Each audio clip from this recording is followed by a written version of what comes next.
Hello and नमस्कार दोस्तों, मैं हूं करिश्मा चौहान और आप देख रहे हैं वायरल टीवी। आज हमारे साथ एक बेहद खूबसूरत अदाकारा जिनके बारे में जितनी मैं बात करूं उतना कम होगा।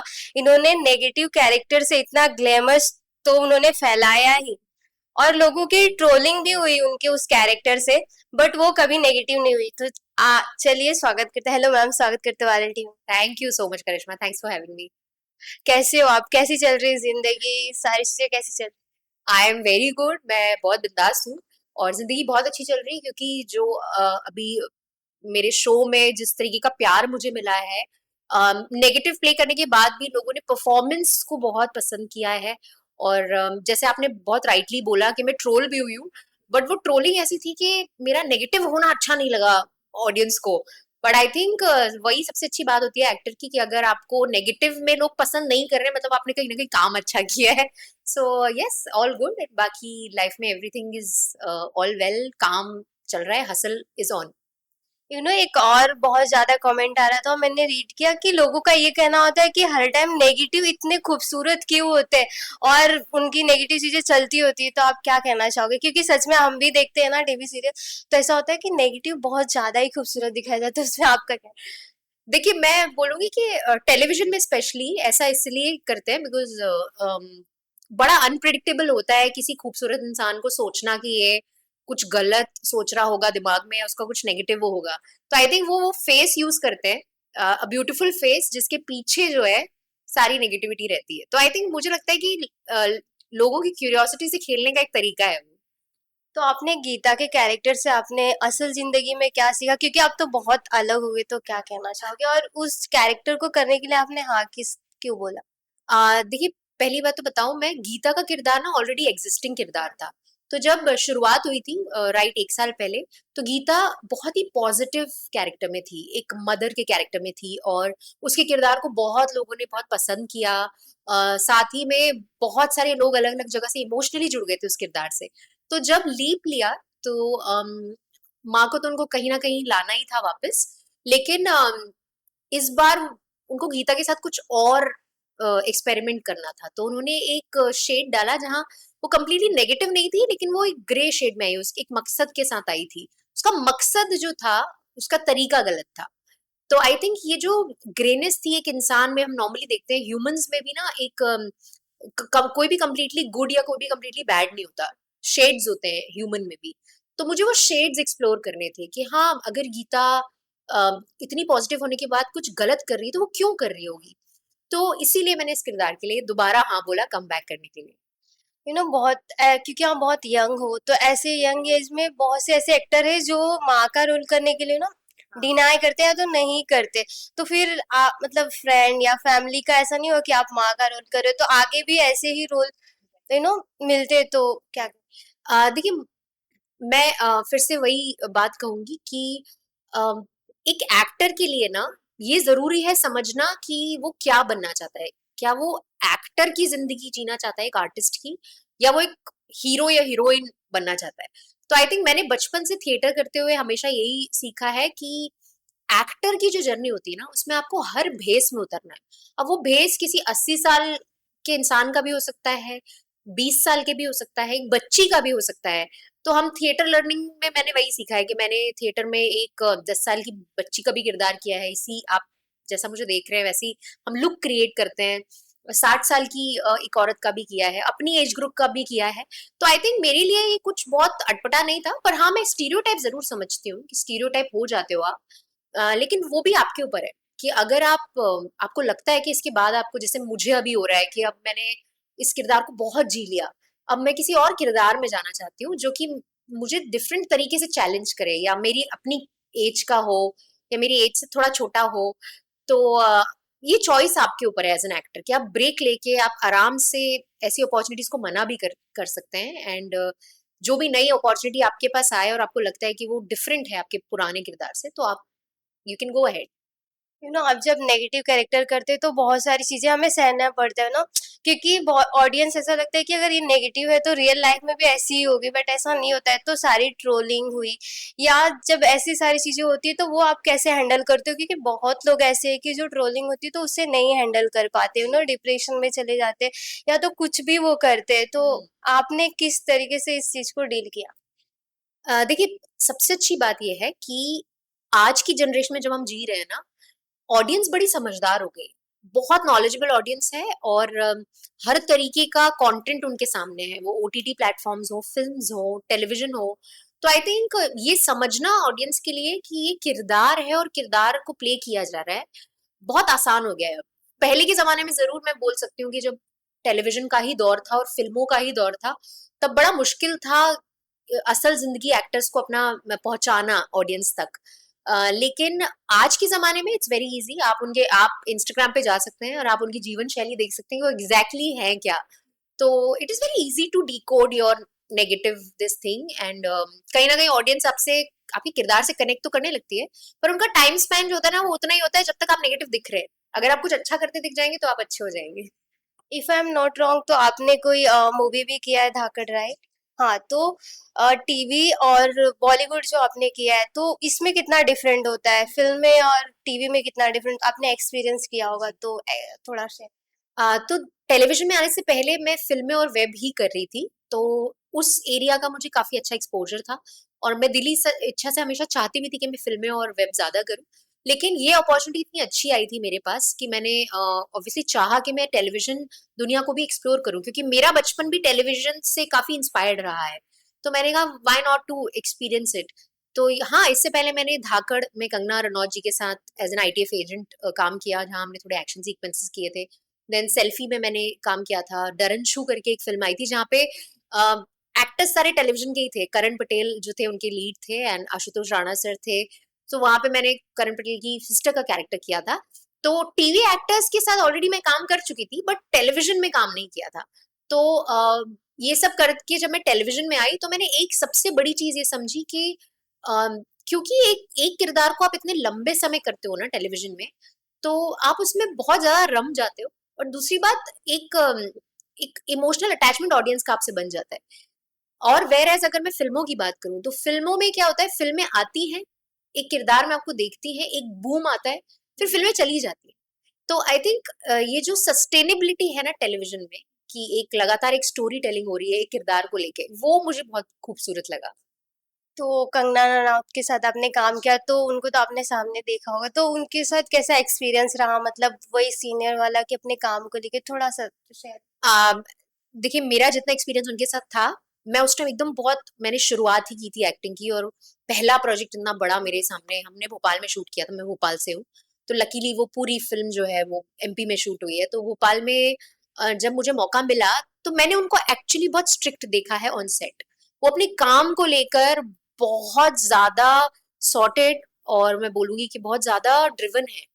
तो कोई भी और दूसरी एक्टिविटी मैंने उनको करते हुए सेट पे देखा ही नहीं है। वो अपने सीन और टेक के लिए आती थी। She used to sit aside, और उनकी टीम भी उनके पीछे खड़ी होती थी एंड वो कंप्लीटली सीन में होती थी, एंड वो जितनी ज़रूरी है उतनी बात करना और अपना टेक देना, एंड उसके बाद वापस। तो आई थिंक वो प्रोफेशनलिज्म है, वो एक मेडिटेशन भी है, मैं बोलूँगी। तो बहुत अच्छा एक्सपीरियंस था। थोड़ा-सा इनिशियली डर भी लगता है, आप इतने बड़े एक्टर के साथ काम कर रहे हो तो। बट उनके आस-पास का ऑरा ही कुछ ऐसा था कि सब बहुत फोकस्ड होके अपना काम कर रहे थे। तो मैं बोलूँगी it was a very good and मतलब मैं बोलूँगी मिरेकलस एक्सपीरियंस था मेरे लिए। अगर उनसे कोई एक चीज चुरानी हो या हैबिट कोई ऐसी लेनी हो तो क्या? अ, जितना भी आपने देखा। मुझे लगता है कि उनका जो एक of course she is a brilliant actor, मतलब मैं मेरी काफ़ी फेवरेट एक्ट्रेसेस में से एक हैं वो। और मुझे ऐसा लगता है कि उनका जो फ़ोकस है ना, जो उनके काम से नहीं हिलता कभी, वो मुझे बहुत पसंद है, बहुत ज़्यादा पसंद है। एंड परफेक्शन इन, मतलब वो स्टडी बहुत अच्छा करती है अपने कैरेक्टर को, वो ज़रूर मैं चुराना चाहूँगी। क्वीन में भी मैंने उन्हें देखा था, तो may be reading the character so well, that is something. जैसे आपने बताया कि पहले आप मूवी में ही काम करते थे, राइट? तो कुछ एक्टर या कुछ लोगों की सोच ऐसी होती है कि अगर मैं मूवी में कर मूवी या फिल्म हम कर रहे हैं तो इसमें ही हम अपना करते जाते हैं, वो टीवी में नहीं आते। तो फिर ऐसा कभी थॉट हुआ आपके अंदर आई थी कि मैं सीरियल या टीवी इंडस्ट्री में नहीं जाऊंगी, मुझे मूवी करना, कभी भी ऐसा कुछ हुआ था? अगर ऐसा होता तो मैं टेलीविजन नहीं कर रही होती, बट हाँ, बहुत सही क्वेश्चन है आपका, एक्चुअली सवाल बहुत सही है, बिकॉज ऐसा है कि जो लोग फिल्में और वेब करते हैं उन्हें लगता है कि अगर वो टीवी कर लेंगे तो उन्हें अपॉर्चुनिटीज कम मिलेंगी। और वैसा ही टेलीविजन एक्टर्स में मैंने देखा कि जो टेलीविजन में सेटल्ड हैं, जिन्होंने शोज कर लिए हैं, उन्हें आई थिंक वही एरिया और वही जोन पसंद है, उससे बाहर निकलना नहीं। बहुत सारे लोग ऐसे हैं जो नहीं निकलना चाहते, क्योंकि उन्हें लगता है कि मे बी वेब और फिल्मों में उनको उस तरीके के किरदार नहीं मिलेंगे जैसे वो ऑलरेडी प्ले कर रहे हैं टेलीविजन में। तो शुरुआत में ऐसा था कि जिस दौर में मैंने एक्टिंग शुरू करी प्रोफेशनली, तब मुझे ऐसा लगा कि हाँ, ये हम जिस जमाने में जी रहे हैं वहाँ पे रियल स्टोरीज को लोगों तक पहुंचाना बहुत जरूरी है। और आई थिंक फिल्में और वेब में बोलूंगी वो बहुत कुछ रियलिस्टिक सिनेमा बनाते हैं, तो उसमें मुझे काम करना था। मुझे सास बहू ड्रामा से मैं भागती थी, मैं कहूंगी कि इनिशियली मैं भागती थी। मुझे लगता था कि अगर आए तो कुछ बहुत तगड़ा है। तो जागृति का कॉन्सेप्ट ऐसा ही था। जागृति के शो का शुरुआती कॉन्सेप्ट ये था कि एक बस्ती और एक बेसिकली सोसाइटी के डिस्पैरिटी के बीच में वो लड़ाई थी। और मेरा किरदार एक जज का किरदार था, तो वो मुझे बड़ा इंटरेस्टिंग लगा क्योंकि उसमें कोई सास बहू ड्रामा नहीं था। बट जब मैंने टेलीविजन करना शुरू किया, मैंने रियलाइज किया कि इवन सास बहू ड्रामास में भी बहुत सारी चीजें हैं जो हम डे टू डे लाइफ में कनेक्ट कर सकते हैं, करते हैं। तो आई थिंक अब वो फियर चला गया है।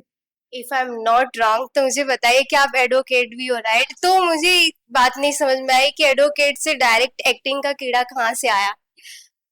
एक्चुअली ना सवाल को उल्टा कर देते हैं कि आर्टिस्ट एक्टिंग और डांसिंग करते करते लॉ का कीड़ा कहाँ से आया। क्योंकि मैं बचपन से ही थिएटर एक्टर थी और मैं शास्त्रीय नृत्य में थी, मैं भरतनाट्यम सीखती थी। तो तब तक मेरे पेरेंट्स को लगता था कि अच्छा हाँ, हॉबी है ये तो बच्चों को सब कराना चाहिए, तो सब कुछ अलाउड था। जैसे ही मैं 12th स्टैंडर्ड में आई और मेरा टाइम आया कि अब मुझे अपनी लाइफ के बारे में सोचना है, तो मैंने बोला कि मैं मुंबई जाके मास कॉम करके कुछ एक्टिंग का कोर्स करना चाहती हूँ। तो क्योंकि मैं जिस फैमिली से आती हूँ एकेडमिक फैमिली है, मेरी मदर प्रिंसिपल रही है गवर्नमेंट स्कूल की और मेरे फादर डॉक्टर है, तो उनको ये बिल्कुल समझ नहीं आता था। तो उन्होंने बिल्कुल मुझे मना कर दिया, नहीं एक्टिंग प्रोफेशन कभी नहीं, क्योंकि ऑफ कोर्स क्योंकि ये अनस्टेबल प्रोफेशन है और इसमें आगे क्या कैसे नहीं मिला कुछ तो। सो मुझे उन्होंने एक कंडीशन दी कि हम तुम्हें भोपाल से बाहर तभी भेजेंगे जब तुम एक ऑल इंडिया रैंक लेके आओ, एक कॉलेज तुम्हें मिले जो कि बाहर हो। तो मैं एक्चुअली ये सोच के कि अगर मैं बाहर निकल जाऊंगी तो मुझे एक्टिंग करने मिल जाएगी और मैं कहीं ना कहीं छुप छुपा के अपना कुछ ऑडिशंस दे दूंगी, तो इस चक्कर में मैंने बहुत पढ़ाई की और मेरी ऑल इंडिया रैंक आई और मेरे को एक कॉलेज मिला। और वो कॉलेज मुझे मिल गया ओडिशा में। तो फाइनली मेरे घर वालों ने जो बाहर भेजा और वहाँ लॉ की पढ़ाई की मैंने 5 साल। और लॉ की पढ़ाई के साथ साथ उड़ीसी सीखना शुरू किया उधर और उड़िया थिएटर ज्वाइन किया। बट उसको भी काफी लंबे समय तक मैं नहीं फॉलो कर पाई, बट स्टिल कल्चरली कनेक्टेड थी। सो फिर वहां से ग्रेजुएट होके मैंने अपनी जॉब जो थी बॉम्बे में अप्लाई करना शुरू किया एंड हियर आई एम, यहाँ पे आके ऑडिशंस छुप छुप के और बस एक्टिंग की जर्नी शुरू हो गई। तो अभी आपके पेरेंट्स को उसे मतलब देखे कि अभी अच्छा कर रहे हो। एक्चुअली हाँ, ये मैं बोलूँगी उनका ट्रांसफॉर्मेशन आया है जब मैंने टेलीविजन करना शुरू किया। वो आए मेरे साथ रहे, मेहनत देखी, सेट पे शूटिंग देखी, ये देखा कि ये भी एक फुल फ्लेजेड प्रोफेशन है जहाँ रोज इंसान एक समय कॉल टाइम पे जाता है और अपना 12 घंटे की शिफ्ट करके वापस आता है और and then of course you are paid for it. तो उन्हें ऐसा लगा कि ये भी कंप्लीट प्रोफेशन है और इसमें आई थिंक कोई बुराई नहीं है। बट हाँ, उन्होंने मुझे लॉ छोड़ने नहीं दिया, इसलिए मैंने लॉ अभी तक नहीं छोड़ा है, स्टिल प्रैक्टिसिंग। तो यस, अब वो खुश हैं। यू नो, सोशल मीडिया पे ऐसा होता है कि जिनके ज्यादा फॉलोअर्स हैं वो भले ही कुछ ना आता हो, लेकिन वहां पे आपके काम को नहीं देखा जाता, फॉलोअर्स को देखा जाता है। तो एक एक्टर के ऊपर कितना प्रेशर होता है एक अच्छा प्रोफाइल दिखाना या फिर फॉलोअर्स दिखाना, तो आप क्या कहना चाहते देखिए, मैं बोलूंगी कि मैंने सुन बहुत रखा था ये और ये होता भी है। जब रिक्वायरमेंट्स आती है कभी कभी तो ऐसा आता है कि मिनिमम इतने number of followers and all. But मैं लकीली मैं इन चीजों से कभी अफेक्टेड ही नहीं थी। मैं बस अपना काम करती गई, मैं एक्टिंग वर्कशॉप्स करती गई, अपना क्राफ्ट निखारती गई और जितने ऑडिशंस में दे सकती थी मैंने दिए। और आप उसी का रिजल्ट देखेंगे कि आई थिंक मेरे तो इतने फॉलोअर्स भी नहीं थे उस टाइम जब मुझे जागृति का गीता का किरदार मिला। गीता के किरदार के लिए I think so many already established TV actresses जिनके बहुत फॉलोअर्स हैं उन्होंने भी ऑडिशन दिया था। बट मेरा कंप्लीटली टैलेंट बेसिस पे हुआ है, जो मुझे लगता है कि गुरु सर है जो हमारे प्रोड्यूसर हैं, उन्होंने मेरा ऑडिशन देखा था और उन्होंने मुझे बुला के बोला था कि there is something in you जो मैं गीता में देखता हूँ। तो मुझे तो मेरा पहला बिग ब्रेक विदाउट फॉलोअर्स मिला है, तो मैं आज भी ये मानती हूँ कि फॉलोअर्स जो है, अगर उसके पीछे मैं भागूंगी तो मैं कहीं ना कहीं अपना क्राफ्ट पे काम नहीं कर पाऊंगी। तो आई थिंक मुझे पर्सनली इतना अफेक्ट नहीं किया ये।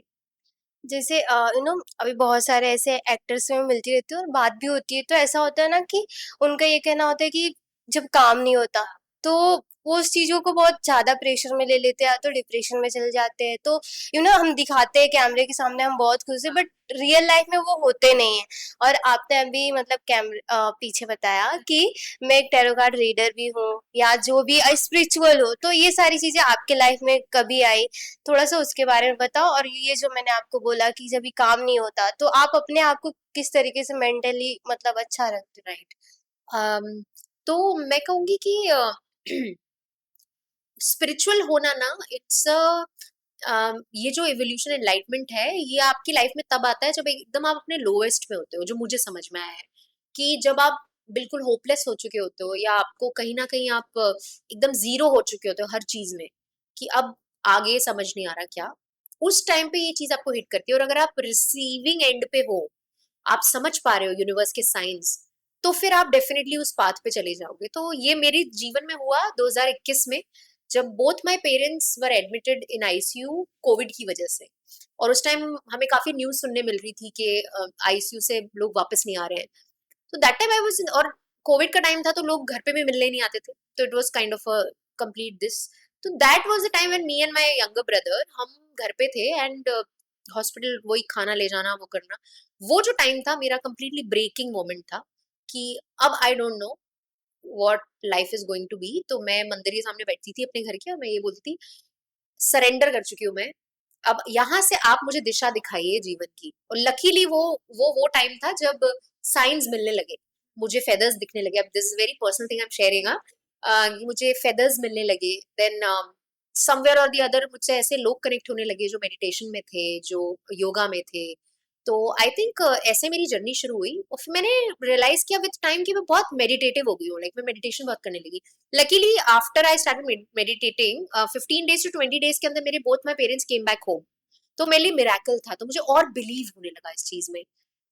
तो आई थिंक मैं इसमें और पढ़ने लगी। और जब मैं बॉम्बे आई तो मैं एक मेडिटेशन के लिए गई थी Bandra, pranic healing centre. And वहां पे मैंने जो मेडिटेशन किया, मुझे बहुत एनलाइटनिंग फील हुआ। तो मैंने बोला क्यों ना मैं ये सीखूं कि ये है क्या। तो मेरी लाइफ में हमेशा ये रहा है कि कुछ करना है तो पहले सीखो, पढ़ो। तो शायद वो लॉयर फील्ड से आया है कि भाई बिना पढ़े लिखे कुछ नहीं मिलता है। सो मैंने प्रॉपरली वो कोर्सेज किए, एंड मैं एक finally I am a pranic healer now. तो मैं प्राणिक हीलिंग में जब आई, तब मुझे समझ में आया कि बहुत सारी चीजें अफेक्ट, नेगेटिव चीजें अफेक्ट होना बंद हो गई है। सो जब काम नहीं होता है या कोई काम खत्म हो गया होता है, तो I think my best time is to sit at a corner, meditate, do yoga. And अपने आप चीजें ऐसी बहुत इजी लगती है, और इजीली अट्रैक्ट भी होती है फिर। तो आई थिंक फिर काम के कॉल्स आना, ऑडिशंस होना, मेरा ये मानना है पर्सपेक्टिव जो आपका होता है ना, वो आपको बहुत जल्दी चीजें अट्रैक्ट करवाता है। तो this is my way of bringing work. क्या कहना चाहोगे? बिग बॉस भी चल रहा है, तो किसी को फॉलो करो या किसी कंटेस्टेंट को आप जानते हो घर? मैं एक्चुअली मैं ऑनेस्टली बताऊं तो मुझे गौरव खन्ना बहुत पसंद है, बहुत ज्यादा पसंद है। क्योंकि आई थिंक उनका जब पहला शो आया था तो मैं स्कूल में थी, और तब से ही मुझे Gaurav Khanna as an actor बहुत पसंद है। लेकिन अब जो उनका मैंने उनका एक और शो भी देखा था, रियलिटी शो, जिसमें आई थिंक वो जीते थे। तो तब से मुझे उनकी पर्सनल ट्रेड्स समझ में आने लगे। और बिग बॉस में तो you can see him as Gaurav Khanna. तो मुझे वो बहुत इंस्पायर करते हैं, पता नहीं क्यों मुझे ऐसा लगता है कि उनमें उस लेवल की मेच्योरिटी, अंडरस्टैंडिंग, ह्यूमन लेवल पे काफी सॉर्टेड है वो। आई think I support Gaurav Khanna completely. और तो कुछ फॉलो कर रहे हो? देखिए, देखा आपने उनका गेम कैसा लगा? हाँ, मैं बीच बीच में फॉलो कर रही हूँ, देखती रहती हूँ मैं, मतलब बहुत रेगुलर बेसिस नहीं, but I I think I get a good glimpse of it. तो मुझे ऐसा लगता है he is actually playing good, he is playing smart. But जो अदर कंटेस्टेंट है ना, अम, वो बड़ी कनिंग है, मैं बोलूंगी। तो वो कनिंगनेस में आई थिंक अभी भी हो सकता है कि कुछ नया ही आ जाए, पर बड़ा सरप्राइजिंग है वो, कि वो कभी भी कुछ भी कर सकते हैं। सो एक वो चीज मुझे लग रही है। बाकी हाँ, he is playing nice, but he is playing rightful. मुझे लगता है वो एथिक्स के साथ खेल रहे हैं, वो इकलौते हैं जो एथिक्स के साथ खेल रहे हैं, तो आई थिंक हाँ, he should win, I think. तो अगर बिग बॉस का ऑफर आता है आपको तो करना चाहोगे कोई रियलिटी शो, खतरों के खिलाड़ी या बिग बॉस, दोनों में से क्या? I think I would love to Khatron के खिलाड़ी, और definitely I would love to, because मैं कॉलेज के बाद मैं एक टाइम ये भी था कि जब मैं आर्मी ऑफिसर बनना चाहती थी, जब मुझे लग रहा था कि रियल लाइफ हीरोइन नहीं बन पाऊंगी तो रियल लाइफ हीरो बन जाते हैं, तो मैंने 7 अटेम्प्ट दिए थे एसएसबी के, तो मैं एकदम एंड तक जाके वापस आ जाती थी। तो I think I am a very adventurous person, तो खतरों के खिलाड़ी तो I would love to. Bigg Boss का I am not very sure, क्योंकि मैं मुझे नहीं लगता कि अभी मैं उतना उस लेवल पे पहुंची हूँ कि मैं इस तरीके का कुछ खेल पाऊंगी, बट या maybe life brings some different opportunities, तो let's explore। आपने बोला ऑफिसर के कपड़े, पुलिस वाले ऐसे जो होते हैं बहुत मुझे पसंद है, मैंने एक पोस्ट भी हाँ आपका जी। देखा इंस्टाग्राम पे, तो थोड़ा सा उसके बारे में बताइए कि हाँ, मैंने जैसे आपको बताया, मैं एक्चुअली यूनिफॉर्म जॉब चाहती थी। मुझे ये था कि जब वो मैं ड्रीम वैसा। बिल्कुल ड्रीम था मुझे, मैं इनफैक्ट जब मैं एज एन एक्टर भी खुद को इमेजिन करती थी तो मैं किसी यूनिफॉर्म में करती थी। तो आई थिंक दैट वो हमेशा रह गया मन में, और मैंने बहुत जल्दी वो कुछ मैनिफेस्ट भी किया था कि जो पहला प्रोजेक्ट मैंने टीवी का किया था, बहुत छोटे टाइम के लिए किया था, 3 मंथ्स के लिए किया था, दैट वाज मौका है वारदात तो 9 टीवी, और वहां पे मैंने कॉप का कैरेक्टर प्ले किया था, एसआई श्वेता राजपूत। तो जब मैंने वो पहली बार मेरे लिए नई यूनिफॉर्म बन के आई और वो मैंने पहनी, तो मुझे ऐसा लगा कि बस सपना पूरा हो गया जैसे, बिकॉज आर्मी में नहीं हो पाया था, तो मैं बड़ी दुखी थी कि चलिए ठीक है, कभी एक्टिंग में मौका मिलेगा, तो एक्टिंग में बहुत जल्दी मौका मिल गया था मुझे। तो हाँ, वो यूनिफॉर्म के लिए प्यार हमेशा रहेगा, मैं चाहूंगी कि आर्मी ऑफिसर भी प्ले करूँ। ओके, कोई अपकमिंग प्रोजेक्ट आ रहा है जो मैनिफेस्ट आप कर रहे हो, वेब सीरीज या कुछ अभी आप नाम ले रहे थे तो क्या? हाँ, मैं एक्चुअली ऑफ कोर्स मैं मैनिफेस्ट तो बिगर बिगर बिगर ही कर रही हूँ, बट अभी जो आने वाला है वो रिसेंटली मैंने हंसल मेहता सर के साथ स्टेप्सन्स करके एक वेब सीरीज आने वाली है नेटफ्लिक्स पे, और उसमें काम किया है। और एक हमारी एक और वेब सीरीज आने वाली है जिसमें मैंने लीड रोल निभाया है, दैट इज श्रीवास्तव संग श्रीवास्तव। एक यूपी बेस्ड ड्रामा है, आई थिंक बहुत जल्दी आपको देखने मिलेगा। इट्स अ कॉमेडी ड्रामा जहाँ एक लड़की के लिए, घर की एक बहुत लाडली लड़की के लिए सब लोग पूरे प्रयागराज में आयुष्मान खुराना जैसा दूल्हा ढूंढने निकल पड़ते हैं। तो बड़ा कॉमेडी ड्रामा है, तो वो देखने मिलेगा आपको जरूर बहुत जल्दी। एंड हाँ, 2-3 प्रोजेक्ट्स लाइंड अप हैं, but because I am still in the process, तो आई थिंक मेंशन, और I am looking for some good television opportunity also, तो लेट्स सी। तो कैसे किरदार में अपने आप को देखना चाहते हो? कोई ड्रीम तो होगा ही कि ऐसे किरदार मुझे मिलने चाहिए। आ, मुझे ऐसा लगता है कि ऐसा कोई किरदार जो बहुत सारे ह्यूमन लेयर्स को दर्शाता हो, जैसे कि उसकी पोजीशन या डेजिग्नेशन कुछ भी हो सकती है, लेकिन डेप्थ हो, कैरेक्टर में डेप्थ हो, जिसे एक्सप्लोर करें हम, जिससे बहुत सारे लोग कनेक्ट करें। आई थिंक ऐसा कोई किरदार में प्ले करना चाहूंगी। कुछ स्पेसिफिक तो नहीं बता सकती, जैसे मैंने आपको बोला एक आर्मी ऑफिसर का है मेरे दिमाग में, तो अगर मिलेगा तो जरूर है। इस इंडस्ट्री में आपका कोई गॉड फादर है? हाँ, मतलब कोई सपोर्ट कर सके आपको, कुछ ऐसे कोई? आई थिंक सी, इसमें मैं बड़ा ऑनेस्टली आपको बताऊंगी that I am completely a self made person with respect to an actor, because मैं बड़ी ही ट्रेडिशनल वैल्यूज के साथ आई थी बॉम्बे, और जो मेरी लर्निंग थी एक्टिंग की वो कम्प्लीटली कोर थिएटर बैकग्राउंड था और क्लासिकल डांसिंग बैकग्राउंड था। So there was no godfather as such, but yes I will tell you that Mumbai में ना जब आप कुछ करना चाहते हो ना, already a lot of people come in support with you, with good intentions of course. तो मेरी कुछ फ्लैटमेट्स थी जो एक्ट्रेसेस थी, या क्रिएटिव्स थी, उन्होंने मुझे काफी इंसाइट दिया, कॉन्टैक्ट्स दिए। सबसे बड़ी बात, जब आप बॉम्बे आते हो आपको ये नहीं पता होता कि whom to reach out to send out audition, casting directors कौन है एंड ऑल। तो वैसी हेल्प मुझे लोगों से मिली है, तो मैं बोलूंगी कि सेल्फ मेड के साथ साथ लोगों का सपोर्ट था, बट वो कोई एक इंसान नहीं है, it's kind of a lobby. तो इतने पूरे जर्नी में कभी ऐसा कि चीजों का सामना करना पड़ा, मतलब कास्टिंग काउच के बारे में बहुत बात होती है, तो कभी ऐसी चीजें से? आपको लगता है किसी वकील को कोई कास्टिंग काउच कर सकता है? So I think the best part with me was never in my entire acting journey I have been um, you know offered anything like that. And secondly, you have to be very clear of which room you are stepping in. तो वो समझ मेरे में I think because of my legal background हमेशा से थी कि what's right, what's wrong, what's a wrong place, what's a wrong person. So I think I have always stayed away. And because मेरा एक लीगल प्रोफेशन भी है मेरे साथ, तो मुझे ऐसा लगता है कि there is no as such मजबूरी या need to do something. I think we can always have our own safe space and get what we want in life. तो लास्टली क्वेश्चन कि कोई बॉलीवुड या फिर टीवी इंडस्ट्री का किस एक्टर के साथ या एक्ट्रेस के साथ आप काम करना मतलब करने का ड्रीम है आपका?